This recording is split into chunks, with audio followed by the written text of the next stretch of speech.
You alright guys, how's it going? Right, my review for this PSP, I've had to do a second intro to this video, just because it was meant to go up yesterday, but for some unknown reason, I was having problems with my camera and it wouldn't basically upload anything. So I was kind of stuck in what I was doing and I couldn't use the webcam I had because, well, it's crap. But anyway, I'm here now with the review, so hopefully you guys will enjoy it, and in a second. You're right guys. Right, PSP review. Now, personally the PSP is one of my favourite consoles, handheld or otherwise. For all I care, it could be basically an actual console to go to a TV. It's that good, in my opinion. And like I said, this is just purely my opinion, it's not anybody else's. And, tell me your thoughts in the comments below, but be nice about it. You know what I mean? Anyway, moving on. Now, the PSP has been a very close friend of mine for a while. Now, a lot of the games that I play are essentially main series of games, so you'd be looking at like God of War and Metal Gear Solid and stuff like that. And obviously with the DS, as much as I like the system, it's not my favourite overall. It's not got many games that I can kind of just jump into, if you will.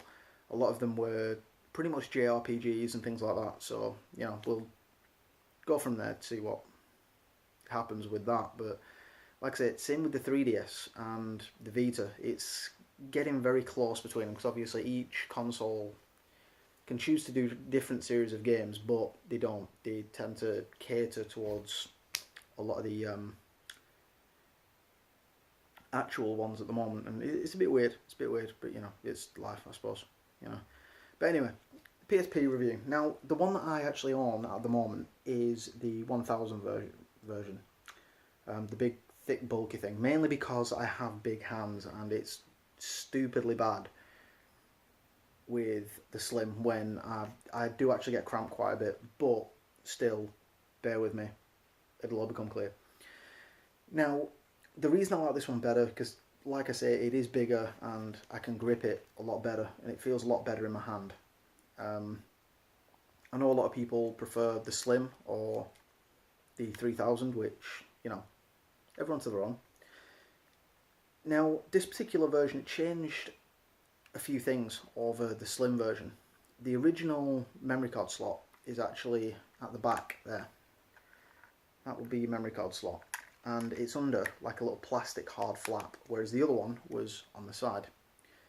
The LAN switch was actually moved upwards onto the top, onto where the infrared is. I think the infrared moved, and also the switch for the disc, which I'll just pop open there, that got taken away because obviously the newer versions of it, because they were slimmer consoles, they had a pullback instead, which was actually pretty good.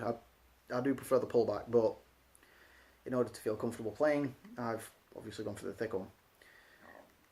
That being said, this one also had basically the battery compartment at that side. You can just see the latch on that side there. The chrome ring at the back as well was actually thinner on the later two, which was actually quite a nice design feature. I did like that, but like I said, I've got the thick brushed metal with the PSP in the middle of it, and then you've got your power or charge input there, and then you've also got on this side a headphone jack along with another port which I think is for an external wire to go to the telly. Now, on the front they didn't change too much between them all. The only thing they pretty much changed was the buttons at the bottom, which are almost like an oval shape. They put them to a full kind of circle, whereas these are only half circle. They changed it more to an oval kind of look. They kept the volume and the screen and sound exactly the same, but besides that, nothing else really changed. I think the power switch changed as well on the other one, so yeah, is that. Like I said before, you've also got the back, which is like It's basically a disc. Worst invention ever. Just worst invention ever. It shouldn't have been done.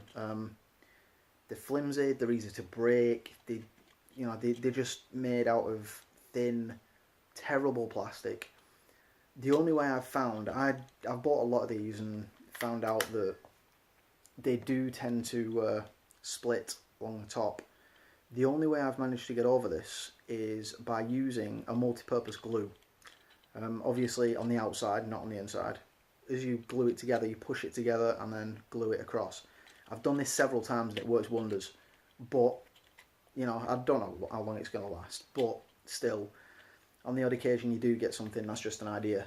Some people have said use basically clear tape, which can't be good for the PSP, if I'm honest, because obviously it's loose, whereas the glue dries clear. And obviously it looks a little bit better as well instead of having tape stuck to the side of your disc case. But yeah, that's that.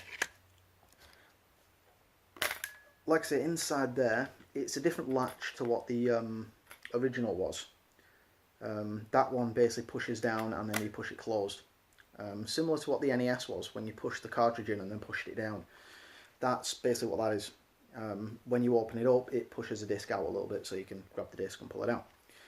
But saying that, the later ones, actually, you rested it on the back of the casing, on the back there, and then it just rested flush with the thing, and then you just pushed it in, which was cool.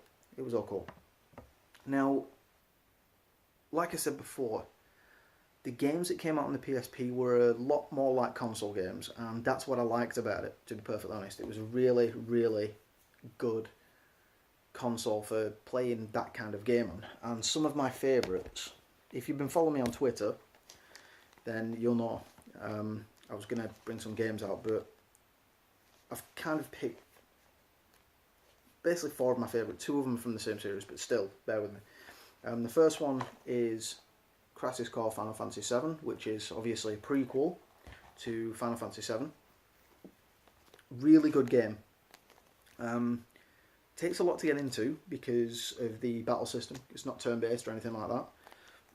If you think Kingdom Hearts, but almost like a time-based battle.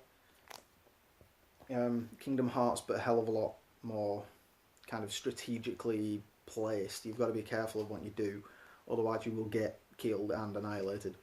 Several times I've done that. The next one is Burnout Legends. That was a release title for the DS and the PSP, and it's such a good game. Such a good game. The Burnout series is just an epic series of games, and if you haven't played any of them, go out, get one. There's 2 for the PSP, which is Burnout Legends and Burnout Dominator. Burnout Dominator was also released on the PS2 as well, so if you ever come across it, pick it up. It's a great game. And the 2 that are part of the same series is Grand Theft Auto, Liberty City Stories and Chinatown Wars. This was originally released on the DS. I chose to pick this up because I found it cheaper. And, I'm cheap. Yeah. But still, anyway. But that's just a few of my favourite games. Like I say, the console itself is a beautiful console. The only drawback on it is, obviously, today we're kind of spoilt with dual analog sticks on handheld consoles, the Vita and the new 3DS. But back then, not so much. It only had one analog stick, so a few games are a little bit harder to play than others and what we'd like, but still, that's life, I suppose. But anyway, guys, that's been my review of the PSP. I was going to say something else then. The PSP. Tell me what you guys think below. Tell me some of your favourite games for it as well, and the ones that I might not have, because I'd love to get a few more games for it. A lot of RPGs I can get into. There are some really good RPGs on it, along with some really good races.